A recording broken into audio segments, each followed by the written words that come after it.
এবার অভিভাবকদের ছাত্র যৌবনে মোবাইল ফোনের প্রভাব নিয়ে সচেতন করলেন সাহুডাঙ্গিহাট পিকে রায় হাই স্কুলের ছাত্রছাত্রীরা। বৃহস্পতিবার রাজগঞ্জের সাহুডাঙ্গি সংলগ্ন পাঘালু পাড়া এলাকায় সাহুডাঙ্গিহাট পিকে রায় হাই স্কুলের উদ্যোগে মোবাইল ফোনের ব্যবহারের উপকারিতা ও অপকারিতা নিয়ে এই সচেতনতা সভার আয়োজন করা হয়। এই সভায় বিদ্যালয়ের ছাত্রছাত্রীরা সহ এলাকার অভিভাবক ও শিক্ষক শিক্ষিকারা অংশগ্রহণ করেন। এই বিষয়ে সাহুডাঙ্গিহাট পিকে রায় উচ্চ বিদ্যালয়ের প্রধান শিক্ষক প্রদীপ চৌধুরী বলেন, আমাদের বিদ্যালয়ের নিবেদিতা হাউসের ছাত্রছাত্রীরা মিলে আজ মোবাইল ফোনের ব্যবহারের নিয়ে পাঘালুপাড়া এলাকার অভিভাবকদের নিয়ে সচেতনতামূলক আলোচনার আয়োজন করে।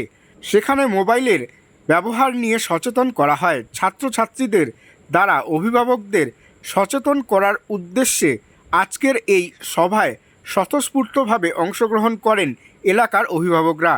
এই অঞ্চলের সমস্ত অভিভাবক অভিভাবিকা এবং শিক্ষানুরাগী যারা ছিল তাদের সঙ্গে আমরা মোবাইলের বিভিন্ন প্রভাব, তার ভালো দিক এবং খারাপ দিক এই বিষয়ে আমাদের ছাত্রছাত্রীরা আমাদের অভিভাবকদের সঙ্গে আমরা একটা আলোচনা করলাম, কীভাবে সুন্দরভাবে এই মোবাইলটাকে আরও ভালো করে ব্যবহার করে ছাত্র জীবনের সামনের দিকে এগিয়ে নিয়ে যাওয়ার সাহায্য করা যায়, সেটা নিয়ে আমাদের আলোচনা করলাম। কেমন সাড়া পাচ্ছেন? খুব ভালো লাগলো। এখানে প্রচুর লোক এখানে এসেছিলো।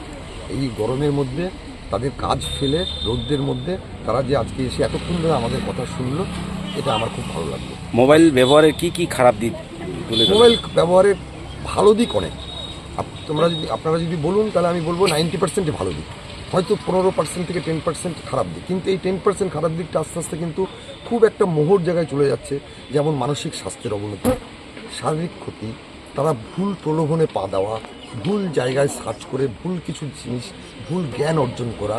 এবং আরও একটা খারাপ দিক এখন যেটা মোবাইলে দেখা যাচ্ছে সেটা হচ্ছে বিভিন্ন শেয়ারিং, ভুল তথ্য শেয়ারিং।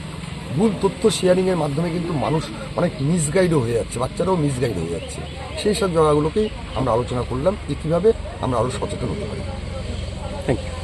পেয়ে যাই, আমাকে যদি আপনারা লক খুলে দেন, আমি বলে দিতে পারবো যে আজ থেকে এখন থেকে 1 ঘন্টা আগে আপনি কি সার্চ করেছেন, কি দেখেছেন, কি করেছেন, আমি কিন্তু বলে দিতে পারবো। কারণ কি সার্চ হিস্ট্রি মারলে দেখা যাবে যে আপনি কি করেছেন।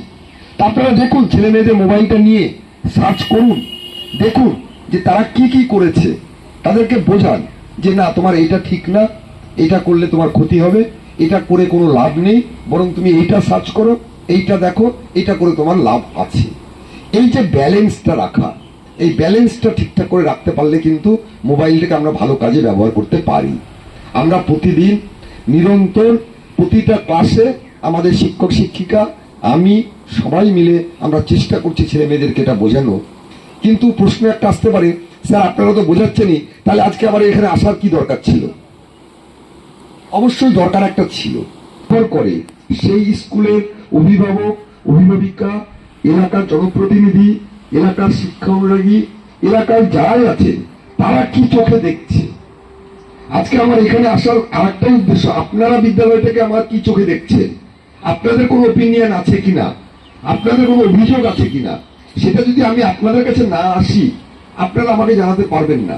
আর আপনারা আমাকে না জানালে আমি আমার সংশোধন করার রাস্তাও কিন্তু পাবো না। কারণ ভুল মানুষ মাত্রই হয়, হয়তো অজ্ঞাত কারণে আমরা দিনের পর দিন কিছু একটা ভুল করছি, আপনারা হয়তো আমাদেরকে ধরে দিতে পারবেন।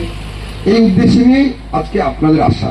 আমি চাই না যে সবসময় অভিভাবকরাই বিদ্যালয়ে যাবে, বিদ্যালয়ে অভিভাবকদের কাছে আসতে পারে, এই একটা প্রচেষ্টা। অর্থাৎ বিদ্যালয় এবং সমাজ, মানুষ, এই দুটোর মধ্যে একটা নিবিড় বন্ধন, একটা ভালোবাসার বন্ধন যদি তৈরি না হয়, তাহলে একটা বিদ্যালয়কে কিন্তু কোনোদিনই ভালো জায়গায় নিয়ে যাওয়া সম্ভব না। আমি একলা কেউ করতে পারবো না। কিছুক্ষণ আগেই আমাকে সম্বর্ধিত করা হলো এলাকার ক্লাবের একটা তরফ থেকে। আমি খুব আনন্দিত, খুব গর্বিত। আমাকে এবার পশ্চিমবঙ্গ সরকার খুব বড় একটা সম্মান, শিক্ষারত্ন সম্মানে ভূষিত করেছেন। কিন্তু আমি মনে করি এই সম্মানটা বা আমার এই স্বীকৃতিটা শুধু আমার একার নয়, এটা কমপ্লিটলি সাহুডাঙ্গিহাট পিকে রায় হাই স্কুলের সমস্ত অভিভাবক অভিভাবিকা, ছাত্র ছাত্রী, এলাকার সমস্ত লোকের একটা পুরস্কার।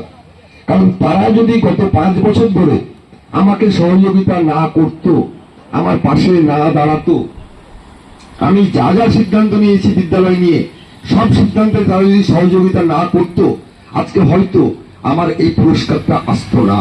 সুতরাং এই পুরস্কারটার বেশিরভাগ স্বীকৃতিটাই আপনাদের, আমার না।